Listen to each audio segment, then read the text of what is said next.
Masih bersama saya Ibnu Fadil, pemirsa Anda kembali menyaksikan 3 berita utama Kaltim hari ini. Puluhan orang di Balikpapan diduga menjadi korban penjualan rumah.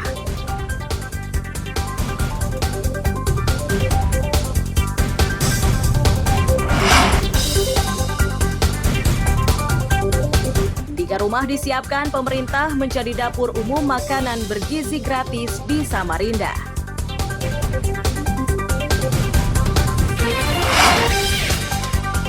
Objek wisata Labuan Cermin di Kecamatan Biduk-Biduk, Kabupaten Berau jadi buruan wisatawan saat berlibur akhir tahun.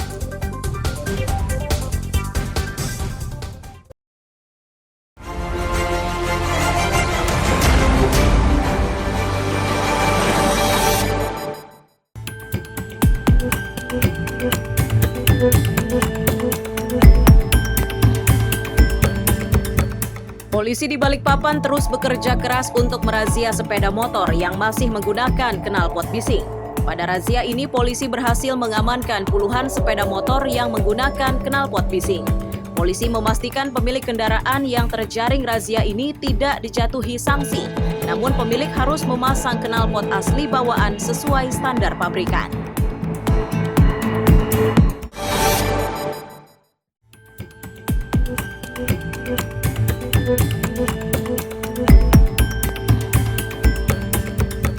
Kecelakaan lalu lintas di kilometer 9 Balikpapan Utara menyebabkan 1 dari 3 pengendara sepeda motor tewas di lokasi kejadian. Korbannya seorang ibu rumah tangga bernama Siti Aisyah, 28 tahun. Penyelidikan terkait kecelakaan maut ini ditangani unit Laka Lantas Polresta Balikpapan.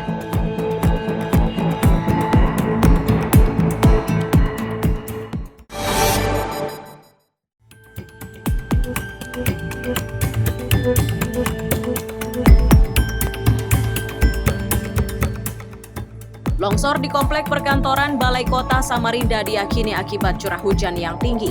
Untuk mengatasi longsor tersebut, tim BPBD dikerahkan dengan membawa alat berat dan truk pengangkut untuk menyingkirkan material longsor. Mereka harus bekerja cepat agar jalan alternatif ini bisa segera dimanfaatkan. Untuk penanganan lebih lanjut, BPBD akan berkoordinasi dengan instansi lainnya.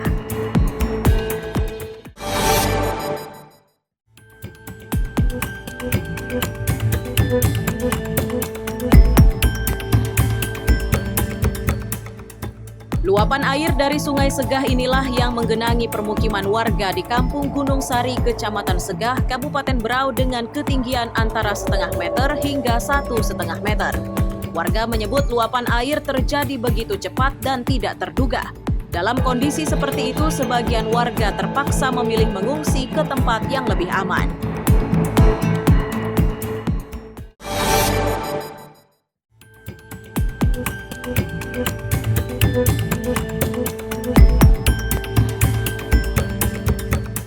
Rumput-rumput liar inilah yang kini menutup sebagian permukaan Sungai Karangmumus, terutama di kawasan Perum Gria Mukti Sejahtera Gunung Lingai, Samarinda.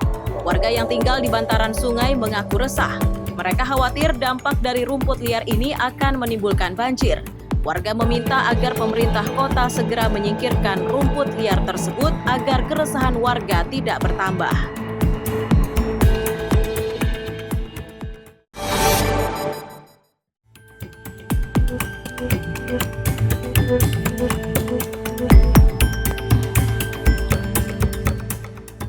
Seratusan orang dari berbagai elemen berdemonstrasi di gedung DPRD Berau.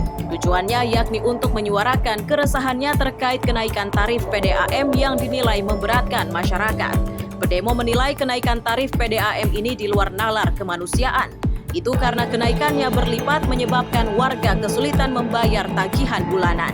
Warga juga mempertanyakan alasan bagi PDAM sehingga menaikkan tarif seperti itu.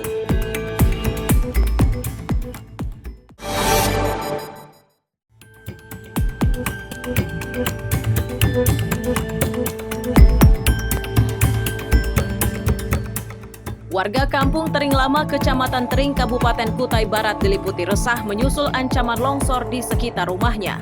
Bahkan pergerakan tanah tersebut menyebabkan satu rumah mulai terdampak.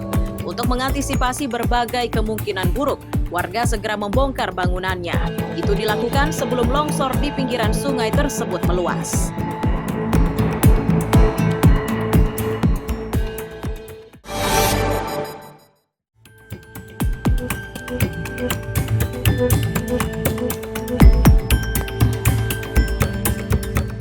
Seorang pria warga Balikpapan Barat ini ditetapkan menjadi tersangka pengedar narkoba jenis sabu-sabu. Bersamanya disita barang bukti 15 paket sabu-sabu siap edar dengan berat 4,5 gram. Dari catatan polisi, tersangka ternyata residivis kasus serupa. Kepada polisi, tersangka mengaku barang haram ini milik rekannya yang akan ia jual kepada sepupunya.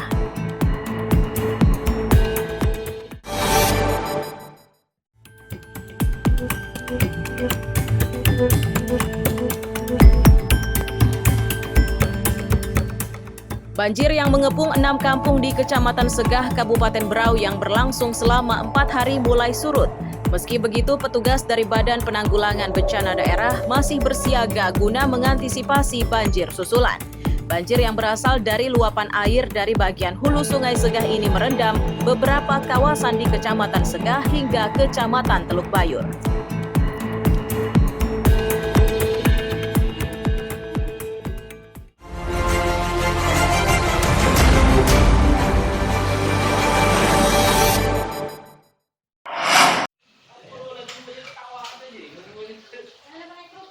Rumah yang berdiri di Jalan Pangeran Antasari, Gang Keluarga, Kelurahan Air Putih, Samarinda Ulu inilah yang nantinya akan dijadikan sebagai dapur umum untuk memasak makanan bergizi gratis. Rumah tersebut harus diperbaiki karena beberapa bagian nampak rusak. Salah satu pekerja mengaku proses renovasi berjalan lancar dan sudah mencapai 80%. Pekerjaan yang dilakukan saat ini adalah pemasangan keramik dan perbaikan atap. Pekerja meyakini perbaikan ini akan selesai dalam tempo 2 hari dan pada tanggal 13 Januari 2025 sudah bisa digunakan untuk memasak. Selesainya insya Allah ini tanggal 10-11. 10-11 ya? Iya. Berarti mulai memasak? Mulai masak tanggal 13 lah 15. Sekitar itu tanggal Iya. itu Bang ya? Oke. Artinya sudah berapa persen nih Bang? Tinggal lah Keramik? rampung 80%, sisa ini sekitar kisaran 20%, tinggal atap, sisa ini sama ada WC palingan sedikit di Oke. rombak. Nah untuk peralatan dapurnya seperti apa Bang? Peralatan dapur sudah tiba atau seperti apa Bang? Sudah lengkap, tinggal sisa buat natain aja di depan. Menatain aja ya? Iya. Oke. Nama kita Bang? Bate.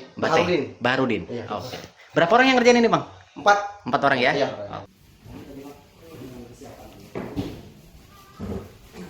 Dari warga diketahui jika rumah yang akan dimanfaatkan sebagai dapur umum itu milik pengusaha catering. Warga cukup senang karena saat proses memasak akan melibatkan warga di sekitar rumah tersebut.